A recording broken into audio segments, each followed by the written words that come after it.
So I was on YouTube the other day and I came across this video talking about this TikTok trend. And I'm like, oh my gosh, this is so ridiculous. So I'm going to talk about five of the worst TikTok trends that I think are out and about. And some of them have been out for a while. Some of them are newer, at least new to me. So I was like, really, I'm so concerned for the new generation because I know everybody's not lazy. I know, people say different things about the different generations, but I just know that that's not the case for everyone. And I don't want people thinking that this is normal, especially if you actually want to have a good career, a long career, if you want to be able to be the best in your field. And the thing is, some people may say, okay, well, why do I need to learn that? Companies aren't loyal. It's fine. I remember having that same exact conversation with my mom many years ago. And I remember, I felt like she was very much a person that was loyal to a company and she would stay there like 20, 30 years. And, me in my early 20s at the time, I was like, companies aren't loyal to us, so why should I be loyal to them? So I get it. I understand. So I'm going to say that in some of these trends, they are just, there's a different way to go about it. And then some of them are just terrible and don't do it. Don't do it if you want to keep your job. And I saw one girl lost like a $200,000 a year job because she followed one of these trends. So first one, quiet quitting. Quiet quitting, I get it. I understand. I don't think it's the right way to go about it. I think that there's a better way to go about it, which is strategic quitting. So if you are actually in a work environment that is not healthy, that is not good, then okay, you might need to strategically quit. I have had to do that a couple times. And so I'm not announcing to people that I'm quitting. I'm not talking to people at the job about quitting. I am wheel or turning in the head saying, okay, I got to find another position. So I am going to lead the right way, which means that I still have the relationships with a lot of the people at the workplace.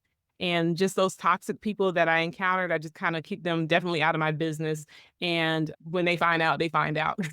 Sometimes they find out when I slid the resignation letter over to them. But I just was strategic about, okay, this is the industry and the field for me. This company or this organization is just not for me. Let me go ahead and start getting my ducks in a row, figuring out where I want to go next, and then working towards that. And once I have solidified that, then I can go ahead and let them know that I'm no longer going to be there. And I am going to tell a story towards the end about one time I did quiet quit when I was about 18 or 19 years old, and how I learned the hard way that that's not the way to go about it best.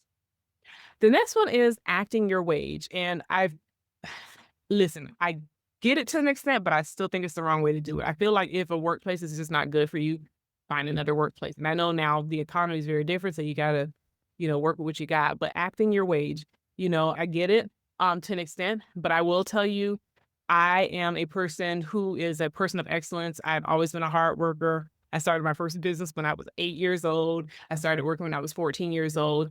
And I am always been just a person that's been kind of a go-getter. I've been in a lot of organizations and done a lot of things.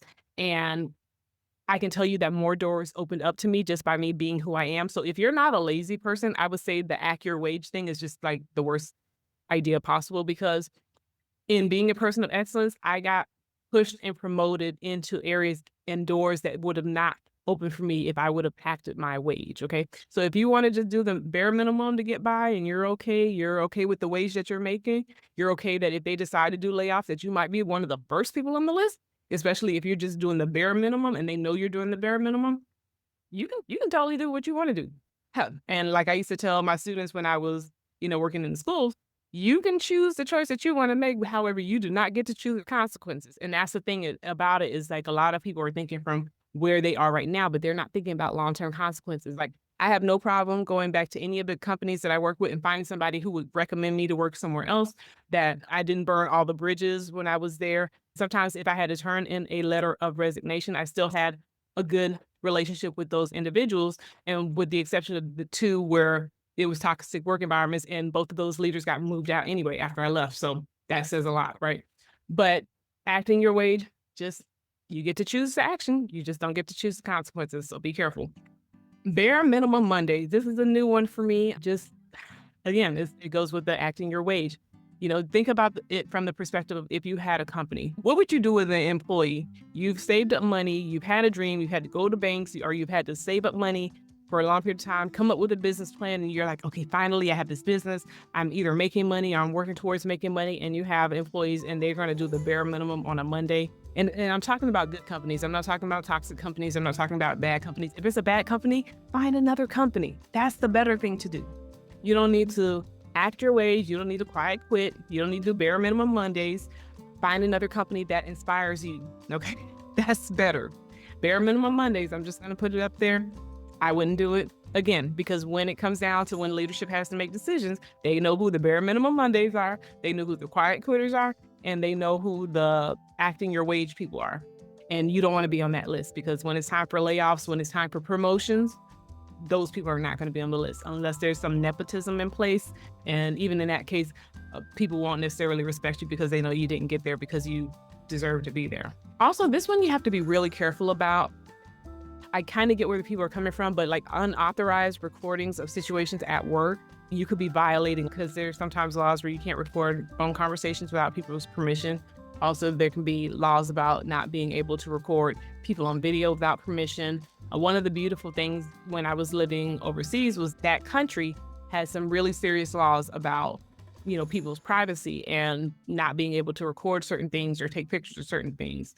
And I just felt like that was a beautiful thing. And I didn't realize how invasive that could be, because it was just so normalized with me being in America. People take pictures and selfies and stuff like that. And then all of a sudden I lived in the country for 4 years where that's not really allowed without people's permission. And then when I got back to the States or into other countries, I'm like, wait, I don't really want to be in your picture. So if I saw people taking selfies and I'm in the background or whatever, I kind of turn my head, turn my face or whatever, because I just didn't realize just how invasive that can be. And so again, mainly you don't want to violate a law and not realize it and get yourself in bigger trouble. And I understand sometimes you do need documentation. If you feel like there's a situation where you need to document, I would do it in writing. Sometimes you might need to do it in writing and then send a copy to the person who you think is doing the violation or whatever, or just being disrespectful or toxic and stuff like that. But again, you got to really decide, where do you want to spend your energy? If it's a toxic work environment, I'd rather spend my energy on finding another position. That's just me. This is the one I found out about recently. This one, big no-no. Big no-no, big no-no, big no-no. Big no, no, no, no, no, no, no, no, no, no. This whole office siren. What is this? I was going to say miss. I'm going to call it what it is. Miss. Office. Are you kidding me? Are you kidding me? That sounds like something a teenager came up with. Don't let these people on TikTok that don't work in offices, that don't have a professional job, that are just influencers, cause you to lose your job. Period. I have to say it straight like that, because I think some people are like, they think it's fun, it's cute. I'm going to hold back a lot of the emotions that I could say, but that is the dumbest thing I've ever heard. Are you serious? Why are you going to work? You're not going to work to go hook up. You're not going to work to go find people to date and stuff like that. That's dumb. Don't do that. If you want to have a long-standing career, don't do that. If you want to have a good reputation and not be talked about behind your back for nonsense, don't do that, okay? So I saw one of the girls, she was like, oh, that works in the office, I have a chest like this. And I was like, it's like she's cosplaying. Like, apparently you don't know what it is to work in an office, because you don't want that kind of attention, because people are not going to respect you. It just is poor taste.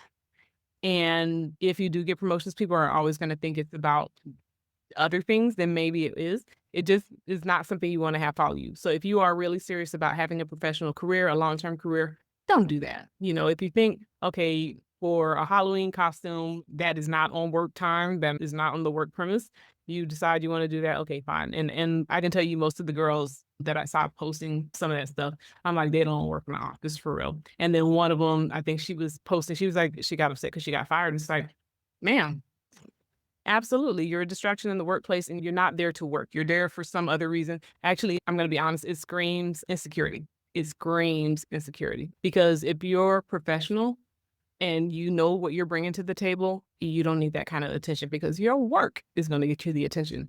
Ask me how I know, okay? My work and my work ethic and my beautiful brain has gotten me many, many, many places. It's allowed me to travel the world, thank God. So I did say earlier, I was going to tell you about one of the things that I did do that was on this list when I was about 18, 19. I did do the quiet quitting thing. I was working for a collections agency, and I had already put in my 2 weeks notice because I wanted a higher paying job and I only had 1 week left. And I just decided, doing car collections. And I'm like, I can just, get my last week here. I can just kind of like just leave the people alone, because I don't want to. I felt like it was like an early Christmas present. Like I'm not going to bother them because whatever. Because we had an auto dialer, so it would automatically dial people, and then my job was to ask them about getting the payment for the car. And I was down. No, I'll just leave them alone, and I'll just hang out here until my week is up, and then I'll move on to my other company. Do you know I got fired before my last day of working there, and that was because I quit. I didn't there that wasn't a thing back then, that was many, many years ago, and it was basically because they were monitoring all of us like they should as a company, and they noticed that my numbers were not doing what my numbers should do. And so I was standing there talking to my coworkers and hanging out and all that kind of stuff. And then the leader called me. He was like, "Hey," he was like, "What's going on?" He's like, I don't remember if he listened to some of my calls, but he definitely looked at my stats and he saw my stats were off. And he was like, "What's going on?" And I was like, "Yeah, well, this and that." And he was like, "Okay, well, we got to fire you." And I was like, "Dang." So I was like, "Real, really? I quit, but they fired me a week before I was supposed to leave. So did I technically get fired first or did I technically quit? What do you think? Do you think my resignation notice stood and like I should say like, hey, I quit? Or do you think like actually I got fired? Let me know in the comments. And with that being said, I want you to make sure that you are doing your best and being your best. And if you want to know how to ace an interview and you want to be able to see the things that you should do so that you interview well, I want you to watch this video next. And with that being said, make it a great day.